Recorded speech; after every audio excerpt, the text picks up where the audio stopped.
toi.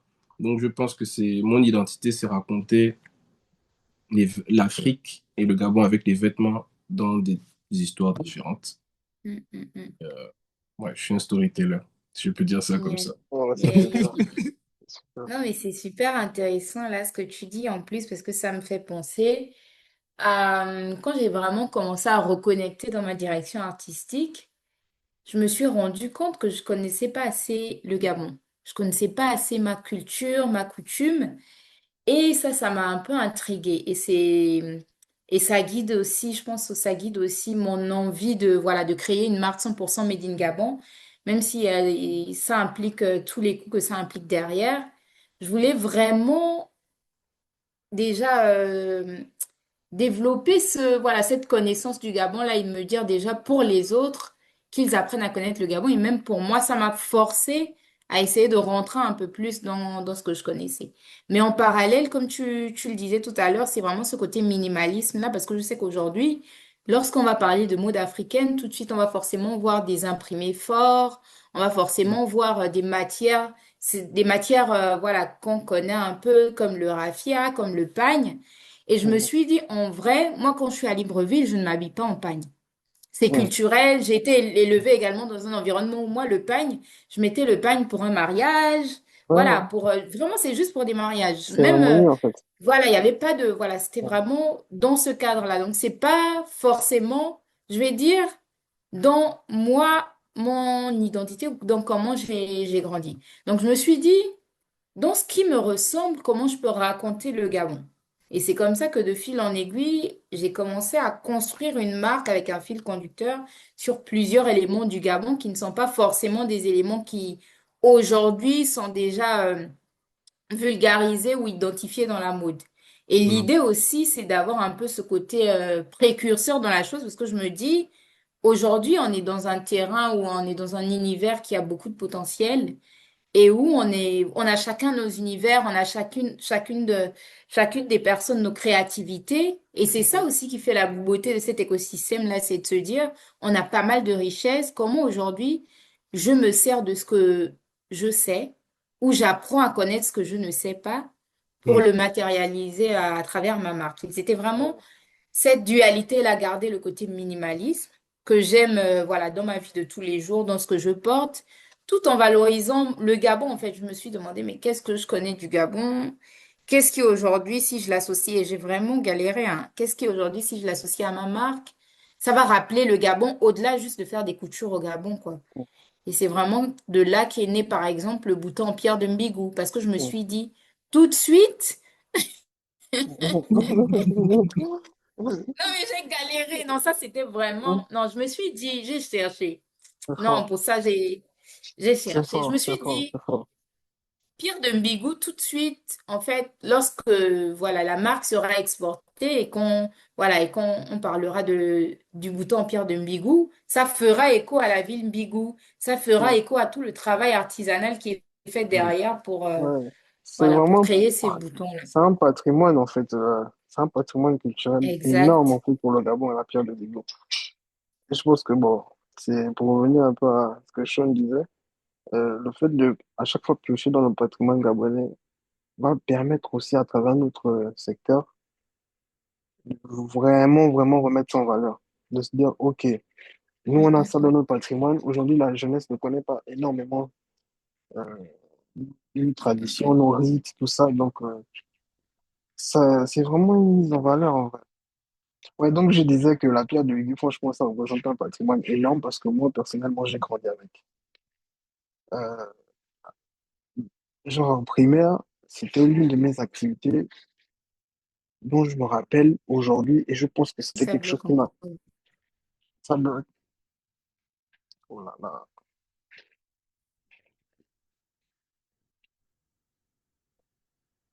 Oui, bah là, c'est bon, on t'entend. Vous m'écoutez? Oui, C'est bon? oui, c'est bon. Oui, c'est bon, on te voit, on t'écoute. Ok, donc je disais que la pierre de Ligues, j'en ai pratiqué quand j'étais petit. Parce Ok. que ma maman m'a mis dans ce truc-là étant petit et j'avais vraiment kiffé parce qu'à l'époque, c'était quelque chose que tu voyais dans des maisons, dans des familles, dans des foyers. Mhm, Et c'était Mhm. vraiment le mhm, truc, c'était symbolique, c'était vraiment C'est quelque ça, chose de ouais. valorisé. Bol. mhm. Donc, Exact. ça remplaçait même un truc en marbre hein, à l'époque.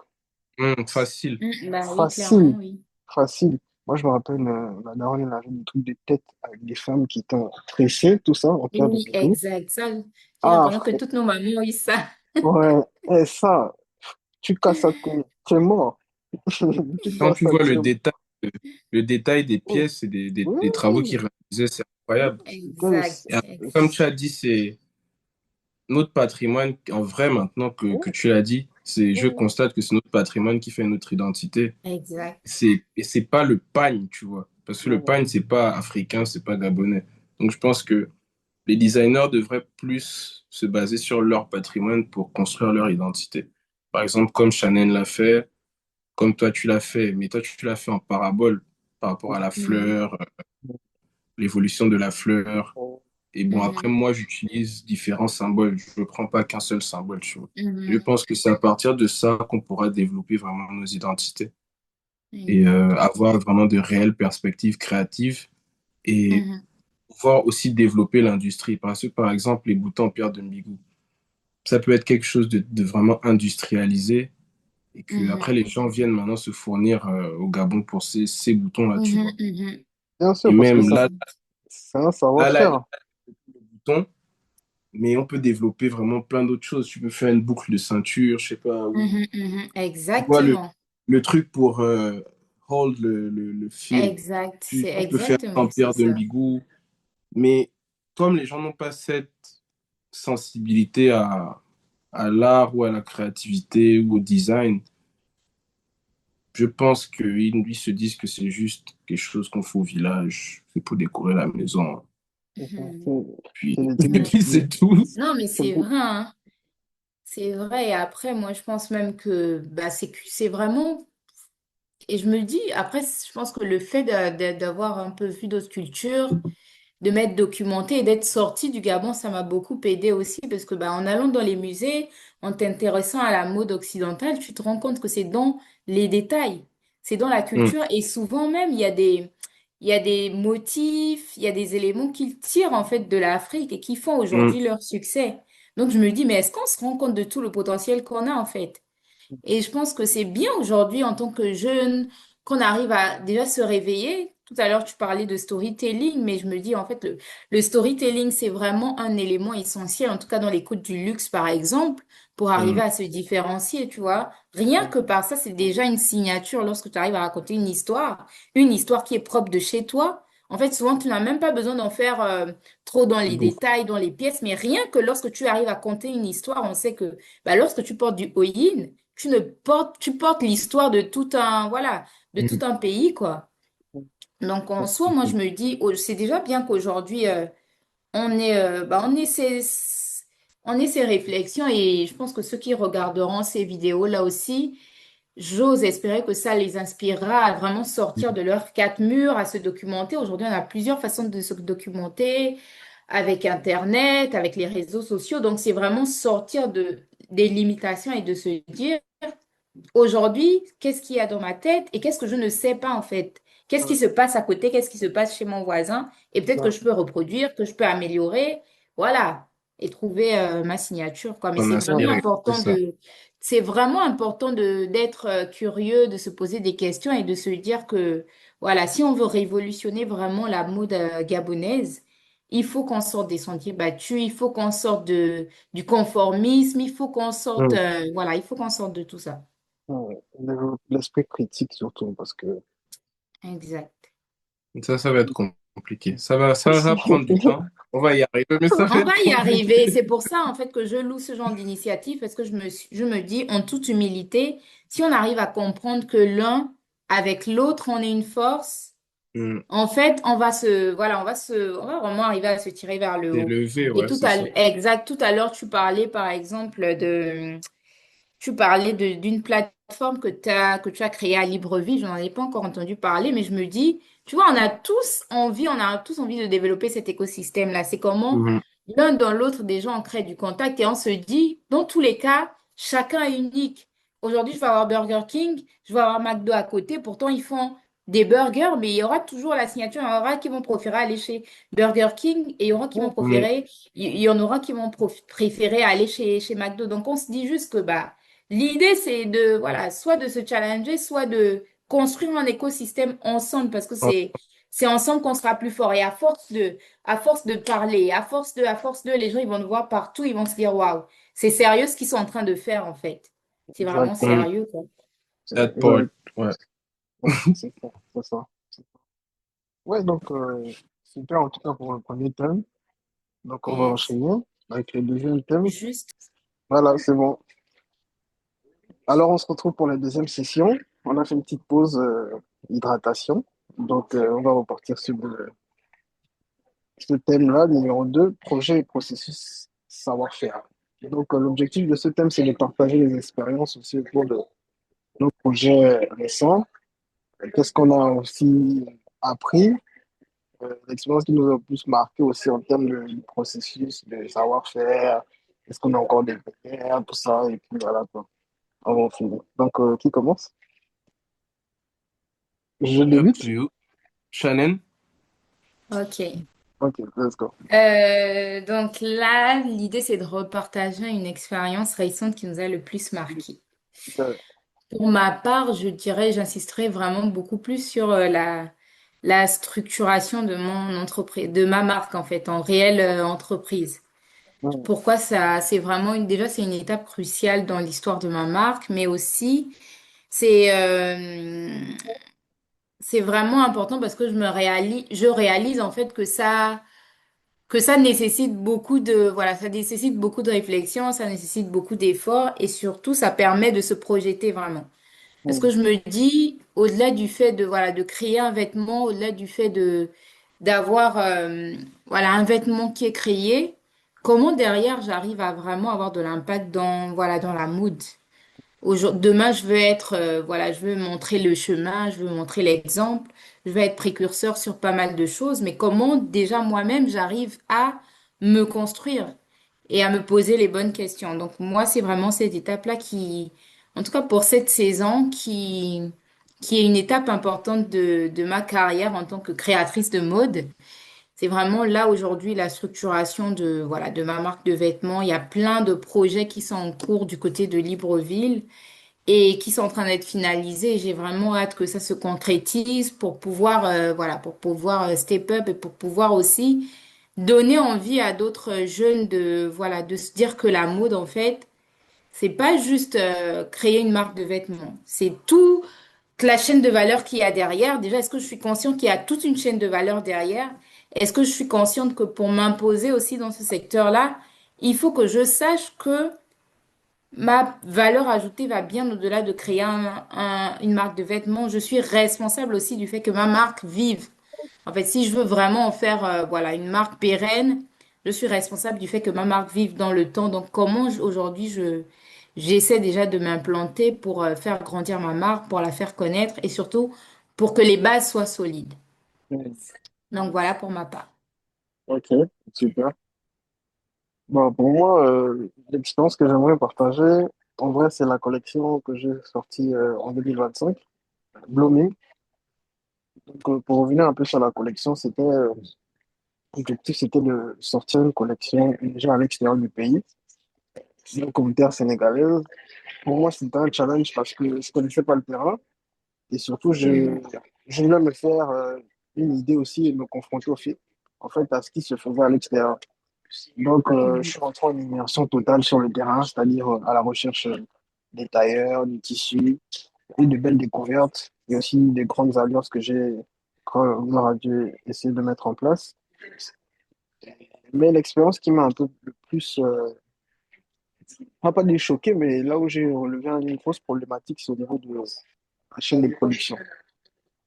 Parce que je me suis rendu compte que je peux être la ligne directrice d'un projet, mais si derrière, les personnes qui interviennent autour de toi pour le projet n'ont pas la même idéologie, la même croyance sur le projet que toi, au bout d'un moment, tu es obligé de refaire le tour, venir rattraper les...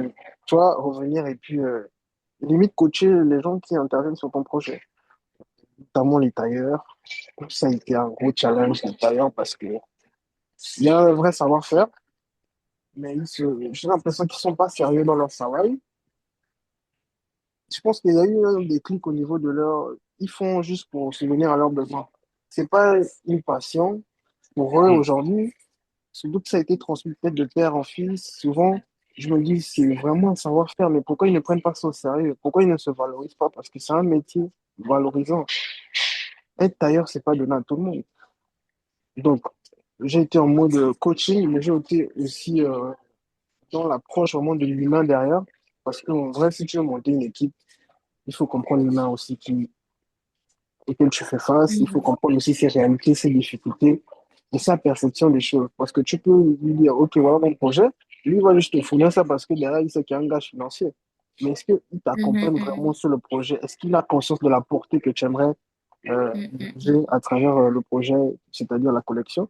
Donc, c'était vraiment un travail vraiment à sens humain, en fait. Parce que c'est vraiment, je vais vers l'humain, je rencontre l'humain, j'échange, je comprends et j'essaie de lui faire comprendre que ce qu'il fait peut l'emmener dans une autre étape de Mhm. sa vie, surtout tout en faisant ce qu'il sait toujours faire, tu vois. Donc, ouais, je pense que l'expérience qui a été vraiment valorisante pour moi, c'est l'humain derrière. Euh, le fait de booster la personne à se dire que non, tu peux le faire, c'est quelque chose que tu es bon pour ça, et puis let's go.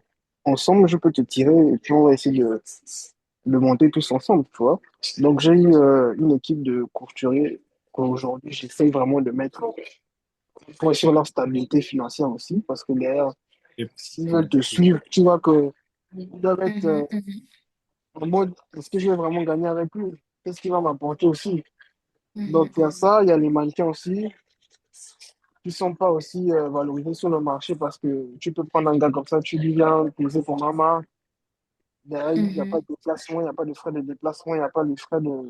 de Mhm. prestation. Donc, lui se dit, est-ce que c'est vraiment quelque chose que je fais? Donc, c'est vraiment la chaîne de valeur, en fait, que je pense qu'il y a un travail à faire pour se dire que nous devons être valorisés à chaque étape du processus. Pour toutes les personnes qui interviennent dans une collection, tous aujourd'hui ont leur valeur ajoutée. Donc, c'est un peu ça. Yes, yes, yes. Bon.